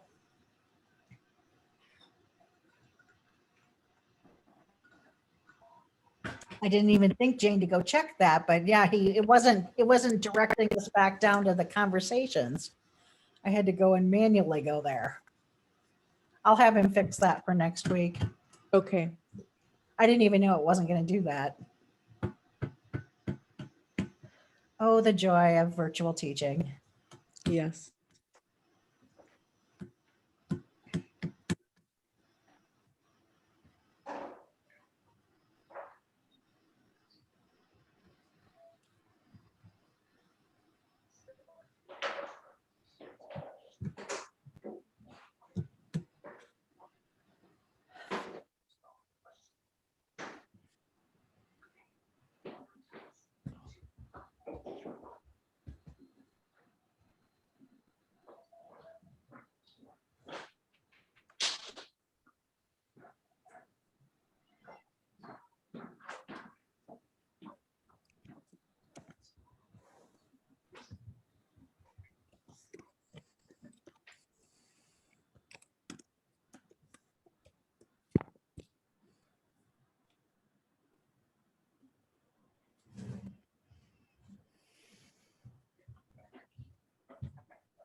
Are we ready to go again? I can be ready to go again.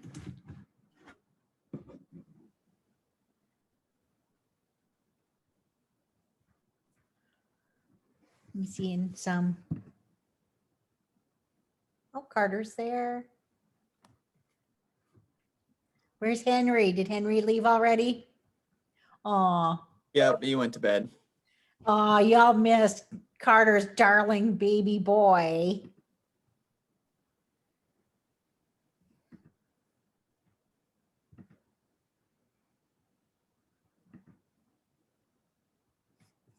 So should I share, Abby?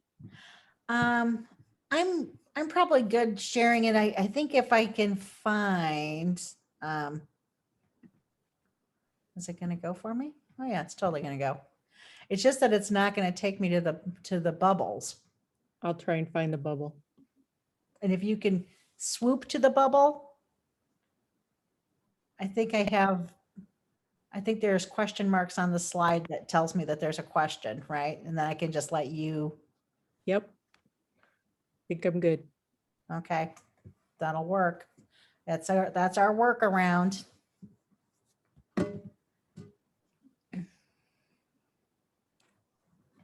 Well, I'll just go ahead and start back in because I see some faces here and people can drift back when they get back. Just want to kind of close out our session today to talk about like how you even do housing, right? There's really just kind of two things you can do. You either build something new or you improve what you have. It's the same way that when you're looking at assistance, you can assist the person who's building the housing or you can assist the person who's buying the housing. So we have some different directions that we can go with this. I was so happy to hear a realtor on here because we think about realtors really understanding the biggest part of our housing market. They're really being in touch with what's happening in real time. So realtors can tell us a lot about what's happening that's very, very current. And that helps us understand what's happening in real time. Local government, our perspective is sometimes of, a little bit of a lagging indicator, as John pointed out, that sometimes the information that we get could be a month old or 2 months old or quarterly or yearly. We're looking at, as government, we're looking at things kind of in a more long-term range. We also have financial institutions, which used to be a bigger source of housing information in smaller communities, but now we don't really have that much information that's coming to us from local banks because people are using things, online banking services that don't report back to our community and tell us what's happening in our local housing market. But a lot of our communities still have local banks that are involved in making loans or that would participate in development. So really kind of their role has changed over the course of time. Nonprofits and churches are also sources of housing, housing participation, I guess you would say. In a lot of communities, we have churches that take on housing repairs for senior citizens or maintenance issues like taking down overgrown lawns or working with painting programs. A lot of those are the types of things that are done by volunteers, which are often done through nonprofits or churches. Now you're lucky that in this group, you actually have a real life developer whom I can attest to. Hi, Todd, that I lived in one of Todd's projects happily for 16 years. So you're actually lucky to have somebody who's really good and knows what they're doing and has done things all over, the state, all over Nebraska, the whole region. So you're lucky to have somebody with us who's an actual real life developer. And also over the course of time with workforce housing being something that's really driving our housing needs in rural Iowa, local businesses are taking more of an interest in this. I was just on a call earlier today. I'm on the board of the Iowa Housing Partnership that does the advocacy work with the legislature to get new housing programs in the state. And we had talked about how we'd had several listening sessions with local businesses about their housing needs. And in their mind, they were thinking it's economic development. We just need to have these employees, and wow, people keep turning us down because they keep saying that they can't find some place to live in the community. And we're just now kind of making that connection for people that a big part of some of the economic development woes we've been having about workforce and keeping people on the job has to do with the fact that it's hard to commute really long distances in Western Iowa. I mean, we have, what is it, 9 months of winter now? I mean, we have a freeze warning tonight and it's May. So it gets difficult for us to attract people. People are driving pretty far. You guys have people that you can pull from the Omaha area. But eventually we know from the studies that we do at the university that people eventually will go move where their job is, because those commutes get to be too, it's just too hard on family life, too hard on kids in schools. So we want to take a look at people in our community who may be coming to our town and then going back home to Omaha at night and capturing some of that as population growth for our own communities, and selling the idea that you don't want to be putting in these long commutes endlessly, and you want to come to our communities and have your kids at our school districts where they can do more of the activities. And I think, Jane, I see question marks here if you want to let me drop out and go to that. So should I share, Abby? Yeah, if you could share, can you get there? Let me stop mine. This will stop yours sharing, so we should be okay, right? Yep. There you go. Okay. So who else should be with us engaged in this conversation about housing? We talked a little bit about, some of the people we have here. Who do we need to make sure we get here that's not here? And actually, I'm going to go back. Who do you think should be involved in the conversation about housing as we go forward on this housing assessment? What types of people? This is Damon, and our thought is farmers, the local farmers that own the ground around Damon that has us landlocked. And also contractors.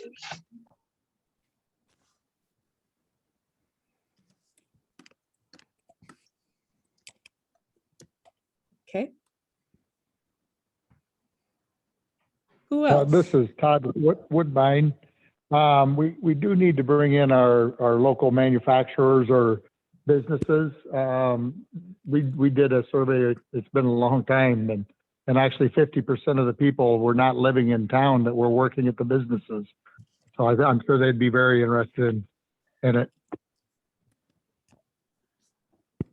Deb from Woodbine says school officials.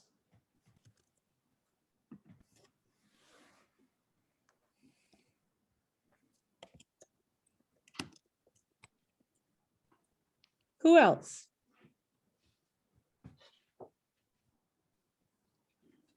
Someone mentioned Tommy Gate. What community is that? Is Tommy Gate in?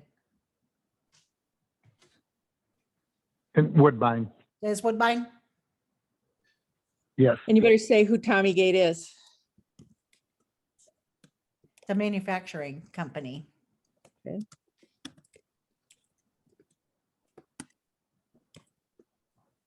Okay. Who else it would be helpful to get their perspective as we're going through this process?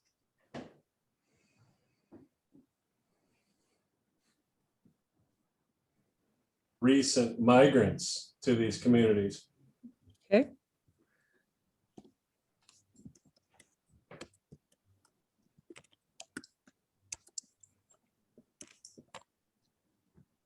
Okay. Who else?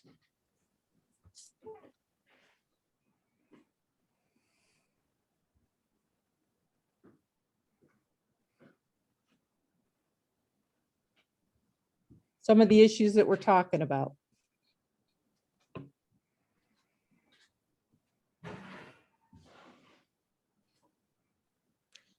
If we're talking about, that your survey saying that a lot of people working for those businesses aren't living in town, who would be a good person to get some information from, or who would be a good person to involve in the conversation? Linda is saying people who moved out of town. What can we do better? In which color is that, or town? Linda is Modale. Modale, yes. Thanks. Thank you, dear.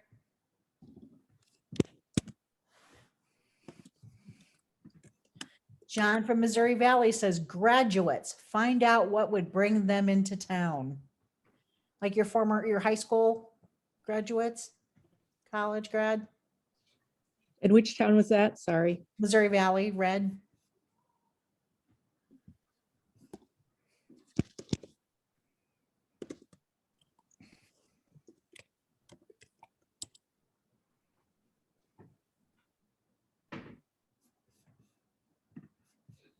Do we have anybody here that's with a bank or a lender?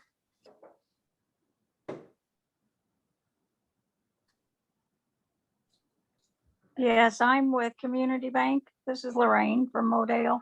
Wonderful, thank you. Yay, Lorraine.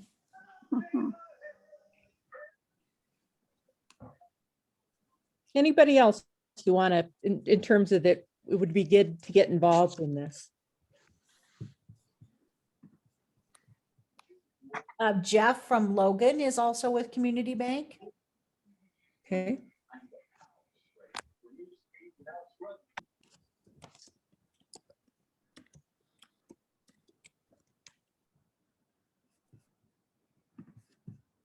Okay.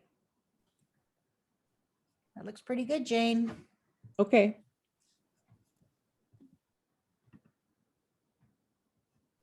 Want to stop your share? Yeah, if I can get back to the thing, sorry. We're using this magical product called Miro that gives us infinite whiteboards. So it's as if we were here in a classroom with you, just with a chalkboard that goes on forever. So I stopped sharing. Yep, and here I come. Okay. All righty. Let me get back to my little thing there. Yeah, we talked about our resources. Here's kind of when we talk about the studies, when you're talking about surveys and studies and things, the comprehensive plan in your zoning and subdivision ordinances, that's one big chunk of documents that tell us a lot of information about housing in a community and about your desire for what kind of housing you want in various places. So that's one whole source of information that we look at. But there are other kinds of inventories that you have that you can create yourself or that you may have laying around. One is the vacant lot inventory. And we're going to want to take a real close look at these for all of these communities, particularly with all of those vacant houses, right? The 802 vacant houses. We want to know where all these lots are. And this might be a process that you've already started. We also want to take a look at any downtown upper story housing that might be available. A lot of communities, Atumwa has been doing this a lot, using upstairs of downtown businesses where the business is on the first floor and there's an apartment or beautiful lofts up on the second floor. So we want to look and see if there's any possibility for that. Some communities keep an inventory of what is available for rental housing.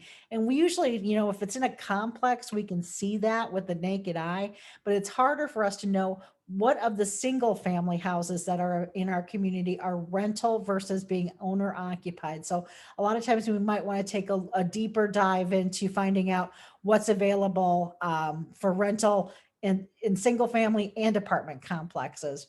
There's other things that we might have available in your community. You might have an urban renewal plan or an urban revitalization program available. Urban revitalization is Iowa Code 404, and that's the tax abatement. So it either provides a 10-year graduated tax abatement or 3 years at 100%. And that's something that any community in Iowa can offer. An urban renewal plan is more of what you create in order to have a TIF district. But other communities also have local incentive programs that they might offer locally. For instance, if you have a locally owned utility, might waive utility fees for a developer. You might say there's a couple of communities that do something like they'll give you $5,000 toward a lot that you purchase in the community. There might be something like hooking up your utilities or water for free. So there's a lot of different things that you can incentivize, that you can control locally, that you can create locally. There's other things that we look at that's including housing needs assessments and other studies. And housing needs assessment, what's a little different, and Leslie, I think would also agree with me, and Jake can chime in if to tell you more about what SWPCO does for housing needs assessments. But a housing needs assessment is a big, huge document that looks at every conceivable piece of statistical data. When I do them for a community, and I only do them in communities that don't have a council of government, it might take me 6 months, and I might have to take pictures of every single house in your community and do a windshield survey and rate the condition of all the houses and do maps and a lot of things like that. Those are very expensive documents. I know that I charge somewhere between $15,000 and $20,000 to do one of those kinds of studies. So that's not what we're doing with this program. We're doing more of a strategic plan. But at some point in time, you may decide, if after we get through the strategic plan, you might say, we want to have an even more solid, more thought out, with more numbers involved with it. And that's something that you could do with SWPCO.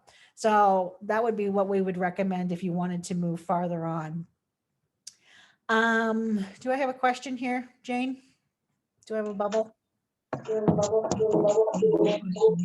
I've got a bubble, but I don't see a question on it, Abby. Okay, we're gonna keep on going then. So what these various plans do is that it offers opportunities for people to have public participation. It gives us opportunities to look at our existing housing stock. We talk about, in a comprehensive plan, we might talk about transportation and infrastructure and how all of those align. We look at demographics. Oh, guess what? We look at floodplains. So as we talk about disaster recovery, we look at things that might serve as potential hazards in that regard. We take a look at future land use maps that kind of give us an idea of where we want certain activities to happen. And we make sure that when we're working with a comprehensive plan, that we're matching our zoning laws to that comprehensive plan to make sure that what we're doing is something that we are putting in our own laws. Comprehensive plans also look at the public services that we have to provide to sustain these neighborhoods. And it helps us develop any incentives that we might want to put together to encourage certain activities like industrial development, retail development, housing. When we're talking about comprehensive planning, or whether we're talking about rural housing readiness assessment or the Iowa Living Roadways, all of these things are just planning processes. They just help us envision what we want to have created in our community and make sure that we're creating opportunities along the way that help us incentivize these different actions. I didn't find, and you guys have been doing some of this homework, and Renee was doing homework on this. These were kind of the 3 comprehensive plans that we found that were in force at the moment. Dunlap has one from 2010, so that kind of says it's about time to have a new one of those. And they had identified having housing stock necessary for a growing population, beautifying existing homes and recognizing individuals that make improvements, professionally and consistently enforcing laws and codes, increasing the energy efficiency of homes, and weatherizing them. So those are all goals that really had to do with adding additional new construction units and taking care of the units that they currently had. Missouri Valley has a 2012 comprehensive plan, and it covered a lot of different areas. But in terms of housing, they had a short-term goal of housing rehab and new construction in areas away from the floodplain and the floodway. And then to also do housing rehab and new developments in those areas after they had been removed from floodplain status. And that had triggered that to be a 5 to 10 year project. Woodbine has a more recent comprehensive plan from 2016 that looks at building community identity by revitalizing neighborhoods, providing an adequate supply of affordable housing for individuals of all income levels throughout the community, and providing adequate infrastructure and public services and an adequate supply of developable land to meet existing and future market demand for residential, commercial, and industrial uses. In a lot of the communities that we're working with, and like I said, they're all under 10,000 population. What's been surprising to me is the number of communities that are very interested in creating all new subdivisions. In some cases, this has required them to have to go through annexation projects and able to come up with enough lots together to even be able to do a subdivision. And in some places, and I'm going to pull Malvern out of here, Malvern has done 44 units of housing within the last 18 months out of a new subdivision that they put in after the flood. So there is really opportunity. A subdivision is not beyond your capabilities, and it's something that you should be putting on the list, right? So as we're going through these statistics and looking at these different ideas, be thinking a little bit big, because even though our towns are small, our needs are kind of out there, right? If we only have 12 houses available in the entire county, our needs are bigger than what we might think we're able to do. If Malvern can do it, you can do it. So our housing needs assessments look at our existing housing stock, also looks at demographics, looks at unmet housing needs, and it looks more at targeting locations and price ranges. And the housing needs assessment makes specific recommendations. The person that you pay to do a housing needs assessment tells you what you should do. When I do a housing needs assessment, I take a look at your workforce development, I take a look at your population trends and those projections for over a 20-year period of time. And I'll be very specific. I'll tell you, you need to build X number of houses at this price range in the next 10 years.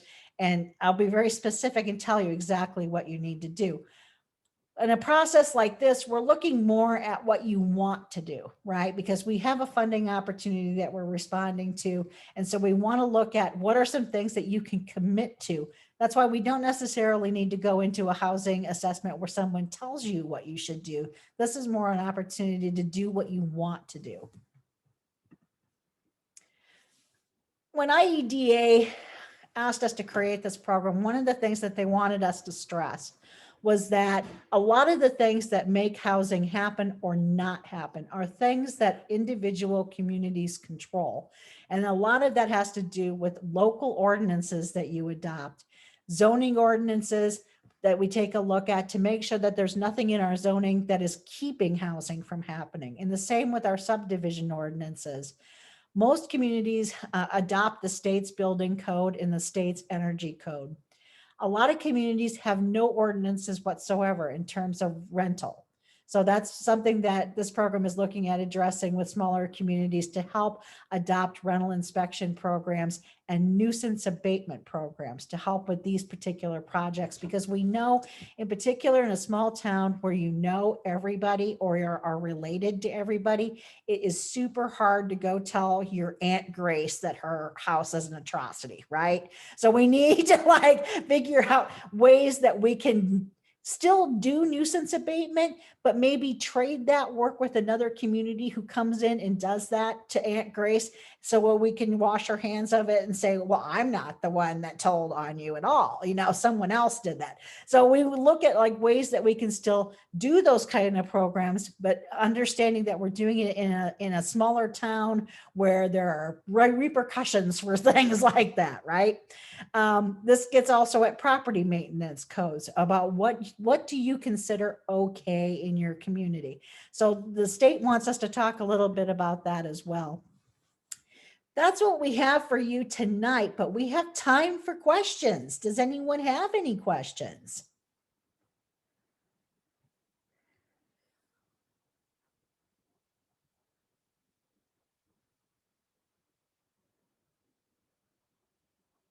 Any questions or concerns about what the next step is going to be?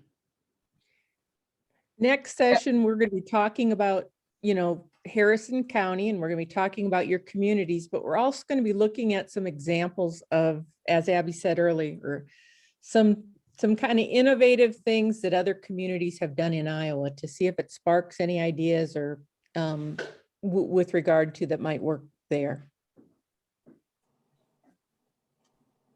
So we're going to talk about things like pocket neighborhoods. We're going to talk about things like neighborhood revitalization, community betterment projects, senior housing. I'll give you some ideas.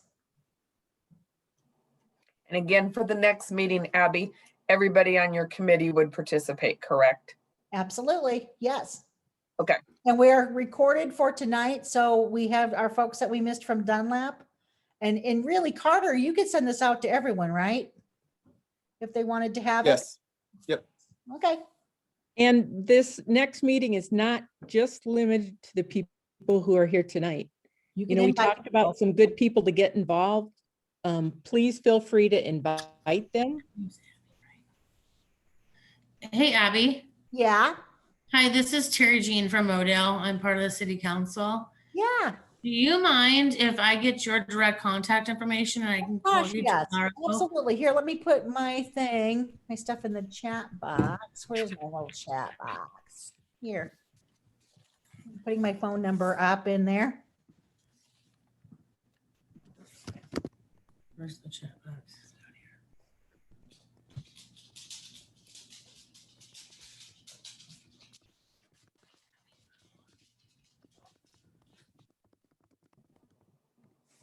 Guys, there's my telephone number and my email address.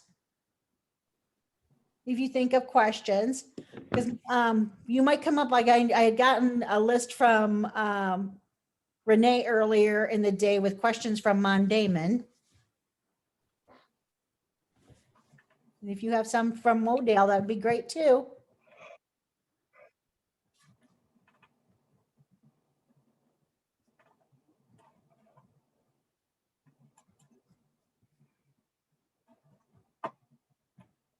This is Damon. We don't have any questions. Thank you.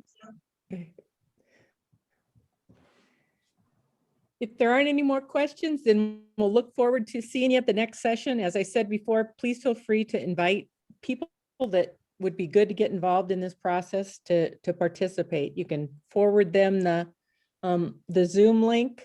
And if you could give Abby a note in terms of let her know who else is coming, that'd be great too. Yep, because we'll have Renee send out the Zoom link too. Well, there'll be a new Zoom link for that. And then the other thing that we'll have available for you next week will be this survey, and we'll talk about that. Thank you. Okay. So thank you, everybody. Have a great night. Thank you. Thanks, Abby. Good night, everyone. Night. Good night.